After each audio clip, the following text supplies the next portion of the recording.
ಬೆಂಗಳೂರಿನ ರಸ್ತೆಯಲ್ಲಿ ಕಾರು ಚಾಲಕನ ಕಿರಿಕ್, ಸೈಲೆನ್ಸರ್ನಿಂದ ಬೆಂಕಿ ಉಗುಳುತ್ತಾ ಸಾರ್ವಜನಿಕರಲ್ಲಿ ಆತಂಕ ಸೃಷ್ಟಿಸಿದ ಪುಂಡ.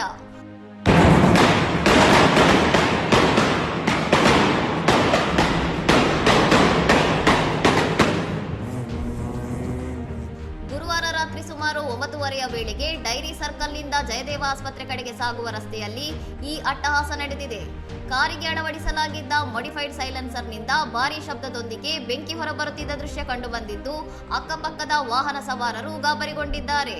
ಟ್ರಾಫಿಕ್ ಪೊಲೀಸರ ಕಠಿಣ ನಿಯಮಗಳ ನಡುವೆಯೂ ನಗರದ ಪ್ರಮುಖ ರಸ್ತೆಗಳಲ್ಲಿ ಇಂತಹ ಅಪಾಯಕಾರಿ ಡ್ರ್ಯಾಗ್ ರೇಸ್ ಮತ್ತು ಸ್ಟಂಟ್ಗಳು ಮುಂದುವರೆದಿರುವುದು ಕಳವಳಕ್ಕೆ ಕಾರಣವಾಗಿದೆ.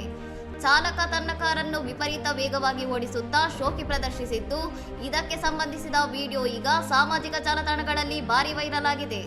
ಸಾರ್ವಜನಿಕರ ಜೀವಕ್ಕೆ ಅಪಾಯ ತಂದೊಡ್ಡುವ ಇಂತಹ ಪುಂಡಾಟಿಕೆ ನಡೆಸಿದ ಚಾಲಕನ ವಿರುದ್ಧ ಸಾರಿಗೆ ನಿಯಮಗಳ ಉಲ್ಲಂಘನೆಯಡಿ ಕಠಿಣ ಕ್ರಮ ಕೈಗೊಳ್ಳುವಂತೆ ನೆಟ್ಟಿಗರು ಪೊಲೀಸರನ್ನು ಒತ್ತಾಯಿಸಿದ್ದಾರೆ. ಇನ್ನಷ್ಟು ಸುದ್ದಿಗಳಿಗಾಗಿ ನೋಡ್ತಾ ಇರಿ ಸೌರಂ ಟಿವಿ.